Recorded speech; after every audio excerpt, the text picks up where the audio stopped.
എടുക്കേണ്ടി വന്നിട്ടുണ്ട്. ഹ്യൂമർ സീനുകൾ എടുക്കുമ്പോൾ എന്തായാലും ഈ അഭിനയിക്കുന്നവരും മനുഷ്യരാണല്ലോ, അത് നർമ്മം കേട്ട ചിരിക്കുന്നവരാണ്. അപ്പം നമ്മൾ സ്ക്രിപ്റ്റ് വായിക്കുമ്പോൾ തന്നെ നല്ല നർമ്മമാണെങ്കിൽ ഇവർ ചിരിക്കും. സ്ക്രിപ്റ്റ് വായിച്ച് കേൾപ്പിക്കുമ്പോൾ തന്നെ അടുത്ത സീൻ ഏതാണ് എടുക്കാൻ പോകുമ്പോൾ വായിച്ച് കേൾപ്പിക്കുമ്പോൾ തന്നെ അതിൽ കോമഡി പഞ്ചസ് ഉണ്ടെങ്കിൽ ഇവർ അപ്പം തന്നെ ഭയങ്കരമായിട്ട് ചിരിക്കും ഇവർ. എന്നിട്ട് ഈ സീൻ അപ്പം തന്നെ എടുക്കുമ്പോഴും ചില സാധനങ്ങളിൽ ഇവർക്ക് ചിരി വരും. അപ്പം ചിരി വന്നു പോയി കഴിഞ്ഞാൽ അഭിനയിച്ചുകൊണ്ടിരിക്കുമ്പോൾ ചിരി വന്നു പോയി കഴിഞ്ഞാൽ പിന്നെ അത് നിർത്താൻ വലിയ പാടാണ്. ആ സിറ്റുവേഷൻ വരെ വീണ്ടും ചിരി വരും.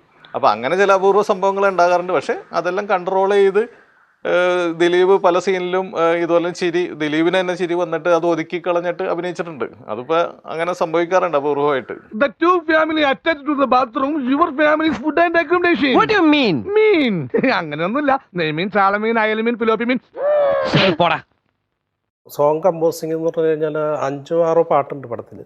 ബി.എൻ. ഇഗ്നേഷ്യസ് അവരാണ് അതിൻ്റെ സംഗീതം നിർവഹിച്ചിരിക്കുന്നത്. അപ്പോൾ ഞങ്ങൾ ചെയ്തതെന്ന് വെച്ചാൽ ഒരു പാട്ട് കമ്പോസ് ചെയ്യുക, അത് എഴുതി അത് റെക്കോർഡ് ചെയ്ത് പക്കായതിന് ശേഷമാണ് അടുത്ത പാട്ട്. അങ്ങനെയാണ് അതിലെ ഓരോ പാട്ടും. അപ്പോൾ സിനിമ ഇറങ്ങുന്നതിന് മുമ്പ് തന്നെ പാട്ടുകളൊക്കെ ഹിറ്റായിരുന്നു. അങ്ങനെ ഒരു ദിവസം ഒരു കമ്പോസിങ് ഒക്കെ കഴിഞ്ഞ് ഞങ്ങൾ അങ്ങനെ ഉച്ചക്ക് ഭക്ഷണമൊക്കെ കഴിഞ്ഞിട്ടുള്ള ഇടവേളയിൽ ഇങ്ങനെ വെറുതെ ഇരിക്കുമ്പോൾ ഇഗ്നേഷ്യസ് മൂളിയ ഒരു ട്യൂണാണ് കഥയിലെ രാജകുമാരൻ എന്ന് പറഞ്ഞ പാട്ടായത്. അപ്പം ഞാൻ ചോദിച്ചു, ഇത് ട്യൂൺ നല്ല രസമുണ്ടല്ലോ, ഇത് കൊള്ളാമല്ലോ എന്ന് പറഞ്ഞു. അപ്പോൾ ഇത് വേറെ പടത്തിന് വേണ്ടി ചെയ്തതാണ്, പക്ഷെ ആ പടത്തിന് ഉപയോഗിച്ചിട്ടില്ല എന്ന് പറഞ്ഞു.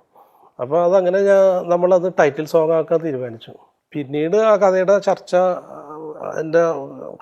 ചർച്ചയുടെ കൂട്ടത്തിൽ ആ ടൈറ്റിൽ സോങ് ചിത്രീകരിക്കാൻ തീരുമാനിച്ചു. ആ സിനിമ കണ്ട ആളുകൾക്കറിയാമല്ലോ, ഒരു എന്താ പറയുന്ന ഒരു ദേവീക്ഷേത്രം, അവിടെ എന്താ പറയുക കാമുകന്മാർ വിളക്ക് കത്തിക്കുന്ന ഒരു ദേവീക്ഷേത്രത്തിൽ നിന്നാണല്ലോ സിനിമ തുടങ്ങുന്നത്.